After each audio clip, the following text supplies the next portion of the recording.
पास question ये है कि कराची में जब भी वाक़यात होते हैं तो बड़ी एक्टिविटी हो जाती है।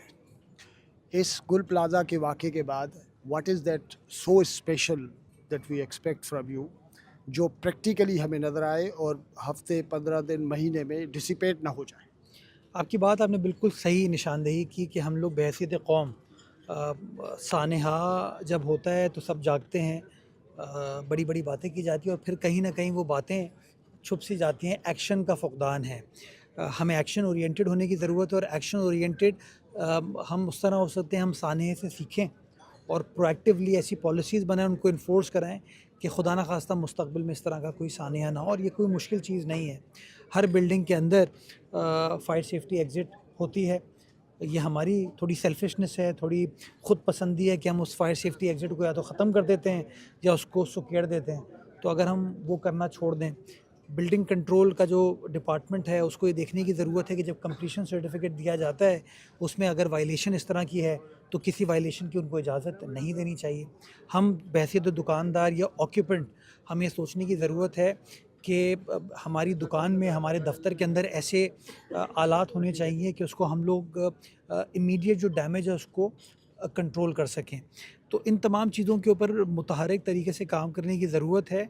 और मैं समझता हूँ इसमें जहाँ हम सियासतदानों को अपना किरदार अदा करना है, सोसाइटी को अपना किरदार अदा करना है, मीडिया मैं समझता हूँ एक बड़ा इम्पॉर्टेंट फैक्टर है, बिकॉज़ उसके पास इन्फ्लुएंस करने की कैपेसिटी है। जब आप अपने सोशल मीडिया प्लेटफॉर्म पे, अपने मीडिया प्लेटफॉर्म पे, अपने अखबार में, अपने आर्टिकल में, अपने ऑब्जर्वेशन में जब आप ये कहते हैं कि ये चीज़ करना ज़रूरी है कि इसका फ़ायदा हर शहरी को है, तो मैं समझता हूँ वो शहरी और ज़्यादा कन्विंस्ड फ़ील करता है। तो इंशाल्लाह ये तमाम चीज़ें करने की कोशिश करूँ। मेरा आज यहाँ आने का मकसद भी ये था कि मैं इन चीज़ों को समझ सकूँ, सीख सकूँ और जो चीज़ मुझे टेक्निकल एक्सपर्ट्स बताते हैं उसको इंशाल्लाह इम्प्लीमेंटेशन फ़ेज़ में ला सकूँ। शर्जील का कहना है कि रूल्स या लॉज ऑलरेडी मौजूद हैं, बात है उनकी एग्जीक्यूशन की। और हमारे यहाँ पे एक परसेप्शन है कि प्रोविंशियल गवर्नमेंट हो या आपका सिटी गवर्नमेंट हो, उसमें जो गवर्नेंस की क्वालिटी है वो बहुत बड़ा प्रॉब्लम है। ये बस मुस्तकिल क्रिटिसिज्म है and positive criticism is very good. क्या आप समझते हैं वाकई गवर्नेंस का बहुत इशू है? फेडरल गवर्नमेंट में गवर्नेंस सही है।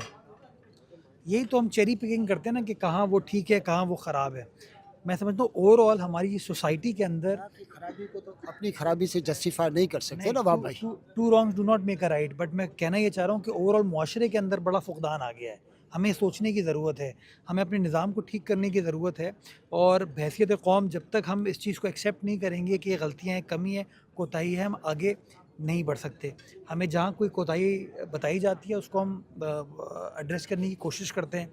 शर्जील साहब की मैं इस बात से इत्तफ़ाक़ करता हूँ कि इतने क़वानीन हैं, इतनी पॉलिसीज़ हैं, इन्फोर्समेंट नहीं है। और इन्फोर्समेंट की बुनियादी वजह ये है कि सरकार इन्फोर्स करते हुए शायद अब घबराती है, क्योंकि होता ये है कि जहाँ इन्फोर्समेंट आप स्टार्ट करते हैं तो कोई टीवी चैनल आता है, कोई मीडिया का बंदा आता है, कोई और बंदा आता है, कहता है यार ये तो आप रिश्वत मांग रहे थे, उन्होंने रिश्वत नहीं दी तो आपने सख्ती शुरू कर दी। तो मेरा अपना मानना है कहीं ना कहीं सरकार की रेट बहुत ख़राब हो गई ओवरऑल पाकिस्तान में। और मैं ये चाहता हूँ कि हमें उस रेट को बहाल करने के लिए सबसे पहले कहने की ये ज़रूरत है कि अच्छी है बुरी है, आप इत्तेफाक करते नहीं करते, गवर्नमेंट गवर्नमेंट होती है आखिर में। रेट ऑफ द स्टेट वो गवर्नमेंट इन्फोर्स करती है। अपनी गवर्नमेंट को बैक करें, अपनी गवर्नमेंट को सपोर्ट करें। आपके नज़रियाती इख्तलाफ हो सकते हैं और होने भी चाहिए। तो अब आपकी हम रेट देखेंगे कराची में कि जो इन्फोर्समेंट है कराची के हद तक जाहिर है कि you have to call the shots, right? Absolutely red के लिए रेड करना बड़ा ज़रूरी होता है ना। करें ना। तो रेड जब हम करते हैं ना तो फिर होता ही है कि यार वो ये इशू था, वो इशू था, फलां था, सपोर्ट करें। मैं तैयार हूँ, मेरा कोई ज़ाती वेस्टेड इंटरेस्ट नहीं है। मेरे चीफ मिनिस्टर का, मेरे वज़ीर बल्दियात का, पार्टी के चेयरमैन का, कोई पार्टी का कोई वेस्टेड इंटरेस्ट नहीं है। गुल प्लाजा का सानिया है, वो एक ऐसा सानिया है जिसने सबको झंझोड़ दिया है। कोई नहीं चाहेगा, मैं समझता हूँ ऑपोजिशन की भी कोई पार्टी है ना, वो भी नहीं चाहेगी कि इस तरह का कोई सानिया इस शहर में क्या दुनिया के किसी शहर में हो। लेकिन होता ये है कि जब उस रिट को इन्फोर्स करने के लिए आप कार्रवाई करते हैं तो फिर इल्ज़ाम तराशियाँ स्टार्ट हो जाती हैं। अपने लोगों को बैक करें। मैं समझता हूँ जिसको इन्फोर्स करना है उसको बैक कर, उसको ट्रस्ट करें। गलती करें, उसको लीडरशिप को आइडेंटिफाई करें, हम कार्रवाई करके देंगे। लेकिन जो हर फैसले को हमने कह दिया है ना कि every decision is a corrupt decision, इसने कहीं ना कहीं रिट को तो कॉम्प्रोमाइज़ ये कर दिया बहुत है। बड़ा हिंड्रेंस है ना, इसका मतलब है आप भी इन्फ्लुएंस होते हैं इल्ज़ाम तराशियों के। योर कौन कौन responsibility is to execute an order and get it done, right? मैं तो इल्ज़ामों को छोड़े, you have to do something. आपकी बात सही है। मैं तो इल्ज़ामात के बावजूद काम करने की कोशिश कर रहा हूँ, लेकिन जब भी आप किसी से गुफ्तगू करते हैं, आप अपना पॉइंट ऑफ व्यू ज़रूर कन्वे करते हैं।